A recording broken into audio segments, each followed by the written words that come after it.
What's up guys? Before you put in your order for the iPhone 8, 8 Plus, or even iPhone 10, there's actually a lot in this video you'll learn about these devices, stuff that Apple didn't really even talk about at their event, and it'll answer any questions you may have about using the device, buying it, and many hardware questions. It's always interesting to see the next day after Apple announces something how the media tears apart the new product. No matter how impressive it is, no matter how much work, how many years of work Apple has put into this product, they'll always focus on that one thing. In this case, during the demo, if you guys remember, Apple had some sort of issue where the first unit didn't unlock. The truth is, it was a planning error. Much like when you wake up and your Touch ID cannot be used, the phone simply got locked out of the Face ID feature. That's not to say that Face ID didn't work. I saw a lot of people tagging onto this instantly saying, Face ID is unreliable. That's not true. And this ties in with the Twitter makeup panic, where a lot of users went on Twitter to voice their concerns, asking whether or not the Face ID feature will work with makeup on their face or after removing it. A lot of developers did reassure us that that's not how the Face ID feature works. It doesn't scan color, it scans for facial features and actual 3D modeling, so don't even worry about that. We did also just learn that Face ID will only work with one face, so if you like sharing your phone with somebody sharing the access via Touch ID, you can no longer do that using the Face ID function, which may be a drawback for some. Also, a cool little tidbit, the Face ID logo shares reference with the first Mac Face logo. Just thought I'd throw that in there. Now, I totally see why Apple skipped over the fast charge feature at their keynote, made no mention of it at all. That's because you won't be able to do it out of the box immediately. You'll have to buy a separate power adapter. Which one though? Apple doesn't specify. They range from $49 to $79. Can you imagine spending that much on an adapter just to fast charge your phone? That's ridiculous. Not to mention that you'll have to buy an additional cable just to use that fast charging brick, because the one that comes in the box is USB-A to Lightning and you need a USB-C to Lightning. That also means you won't even be able to use your brand new iPhone with your MacBook Pro natively without having to use an adapter. That is a serious oversight. And all of this year's iPhone models are thicker than last year's. The iPhone 8 Plus is 0.2 millimeters thicker than the 7 Plus, and the iPhone 8 is 0.2 millimeters thicker than the iPhone 7. Now, it's not known if this is to accommodate extra battery as a result of the glass casing,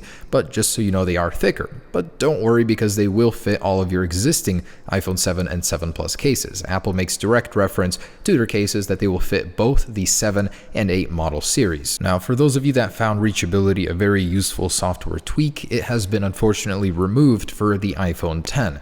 That means navigating that display with one hand has become that much more difficult. And to make things worse, just to get into the notification center, you have to go all the way to the top left of the sensor bar, and to get to the control center, it's on the top right. So one-handed operation has become more difficult. That left and right orientation open up the notification center, and the control center exists in landscape as well. So swipe down on the left for the cover sheet notification center, and on the right to get into the control center if you happen to be in landscape. Now, if you're someone that likes the anxiety behind monitoring the battery percentage on your iPhone, you won't be able to do that on the iPhone 10. Because of the limited space in the status bar, that's actually only going to be present in the control center. And I bet you guys didn't know this, what the actual sensor bar is called, how it's named by Apple. Sensor housing. Not quite as nice as the top notch. And believe it or not, Apple is holding their ground on embracing the sensor housing. In the guidelines for developing on the iPhone 10, they make that very clear. And developers do agree that there are a lot of missing iPhone 10 features in the current iOS 11 GM firmware,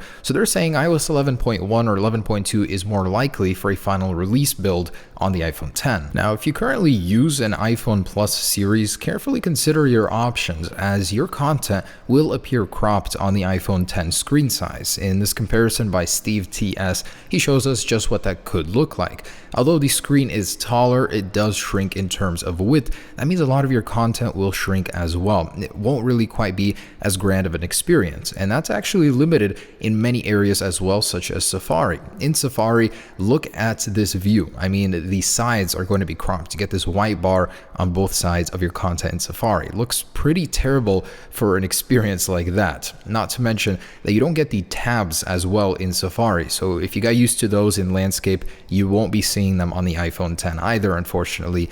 as those have been removed due to the vertical constraints in landscape mode. And this is definitely a good thing to know before buying. The iPhone X is truly the world's most powerful, strongest smartphone ever. Look at that multi-core score. That is simply insane. It's matching a lot of processors right now. Even the entry-level MacBook Pro has a lower score. I can't believe that. And this year's iPhone lineup will support FLAC audio codec, so it's a step up from MP3 in terms of quality. You used to need an app to run that format on your iPhone. Now it's supported natively. And just like last year's iPhone 7 and 7 Plus, be careful which model you buy, as not all of them are created equally. Some of them do not have CDMA radios, like from AT&T and T-Mobile. And just like rumored, Face ID has some cool stuff that Apple didn't really mention in the keynote. So actual locked notifications, as soon as you look at your phone, will become unlocked. Your screen will stay on when your phone notices you're looking at it, and it will mute notifications when it notices you're looking at it too. And Apple didn't really touch on this, and I'm sure many of you guys have this question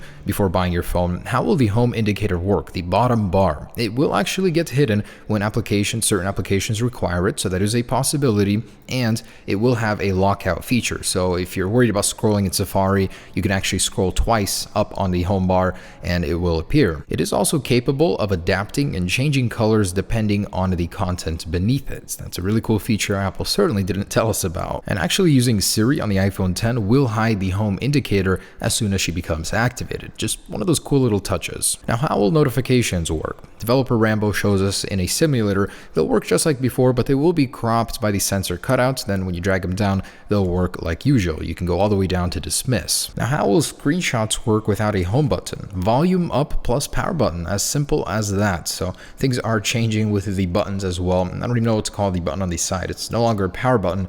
Is it the new home button? And what's cool about screenshots is that they will not appear cropped after you take them. That way things aren't looking weird. It'll be a complete rectangle like usual. And something in the keynote that Apple didn't address is cropped video. During their demo, they actually did several playbacks of video, and it bothered me because the sensor cutouts cropped your content, literally just covered a section of your video, which was kind of annoying. So the way that it'll actually work is by default, video will play in 16:9 aspect ratio, which is normal. And then if you want to zoom in, you can go ahead and do that by double tapping or just zooming in with the pinch gesture, and it'll go full screen with that cropped mode that I don't like because it actually crops my content, not only on the corners with the rounded corners, but in the sensor cutouts as well. There's also the same mode or the same function for portrait video. So if you're watching a video in portrait, you can zoom in by double tapping all the way and getting a cropped image. And for a while, just like updating to the iPhone 5 from the 4S, a lot of your old existing apps will not be updated. Until they are,